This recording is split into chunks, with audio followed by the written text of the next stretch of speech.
Welcome back to Jack Chaucer Storyteller. Again, Nikki White Polar Extremes. We're getting ready for a plane ride here.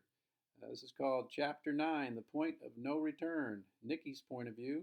We've moved forward a week, January 8th, 2020. The place is Christchurch, New Zealand. I have never been there. Some people have to wait for several days for the weather to be hospitable enough to fly from New Zealand's major airport in Christchurch to McMurdo Station, the main base on Antarctica. We got lucky, I guess.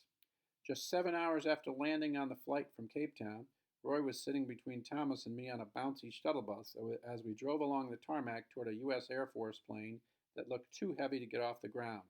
It was a C-17 Globemaster, Peter had told us over lunch. I'll just run to the cockpit and tell the Air Force I've been abducted, that's Nikki's thought.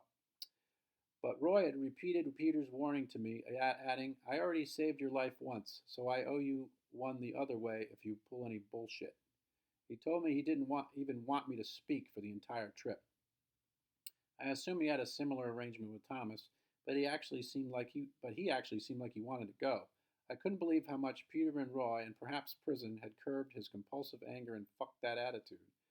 Our huge orange duffel bags already had been checked and loaded, so now we just exited the bus with our oversized red winter parkas, savored our last few steps in the true summer sunshine, and boarded the plane to the frigid unknown. We sat with our backs to one side of the plane, facing inward toward massive crates of cargo that climbed to the ceiling. It was bizarre not being able to see the passengers on the other side of the plane. There were round windows behind our heads if we really wanted to snap our neck muscles to see outside, and we were issued ear protectors for what promised to be a noisy and rough 3.5-hour flight. There would be no conversation, and, given my company, that was fine with me. Thomas and I had yet to utter any words to each other directly since right before he shot me in 2014, if you're counting in person, and since our Skype conversation from his prison cell in 2018, if you're counting bridge-manipulated online confrontations. Roy, meanwhile, mostly blasted music into his ears to tune us both out. Every seat within my field of vision was occupied, mostly by men, particularly older and foreign-looking types. My heart raced as the jumbo plane lumbered down the runway for what seemed like forever. But sure enough, the massive thing with wings got off the ground and eventually left mountainous New Zealand behind. It was a shame I didn't get to tour that beautiful island, but I tried to focus on what was to come, the real first phase of training for Mars. Got my Mars shirt, SpaceX Mars shirt on today. Instead, my brain careened from one stressful topic to the next, and my gut roiled with all of it. The abductions of people I cared about, my own months-long imprisonment, my last chance to make good on my commitment to an evil company, my inexorable trajectory toward leaving this planet and everything I had ever known, and my increasing odds of an early death. Flying still scared the shit out of me, but even that fear seemed insignificant right now. I should have been an up-and-coming journalist engaged to be married to Derek, my high school sweetheart.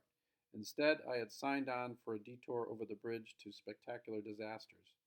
There would be no simple, quiet life for me now, only complicated and deafening, like this plane, with a maze of dead ends and scary opportunities. A couple of hours into the flight, the first scary and surprising opportunity presented itself. I noticed Roy had fallen asleep to my right. I slowly unclipped my seat harness and leaned far enough over to see past Roy's huge body. Holy shit. Thomas had nodded off too, with his mouth hanging open. I didn't know how they could sleep with all the racket this plane made, but I stood up in super slow motion and pretended to stretch. In truth, it was a test to see if they noticed me. When they didn't stir, I sidestepped up the narrow aisle, practically hugging the central cargo pile as I went. My heart rapped against my rib cage, especially when a junior-looking Air Force officer spotted me from his seat just outside the cockpit. I guess he was a security person / flight attendant of sorts. Not that they came around with a cart of peanuts and drinks on this trip. His intense look told me I shouldn't be walking around, and he quickly unhitched himself and got up to meet me against the front section of the stack.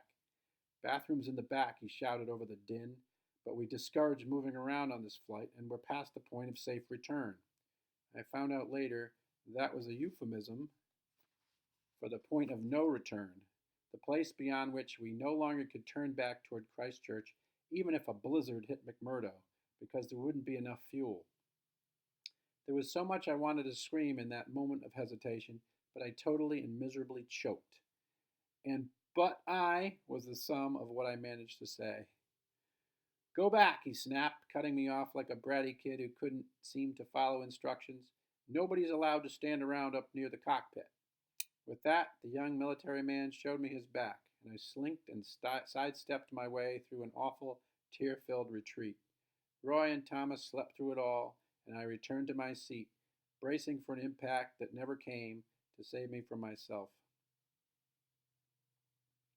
That's the end of Chapter 9. We'll be back again. Nikki's point of view, Chapter 10 coming up.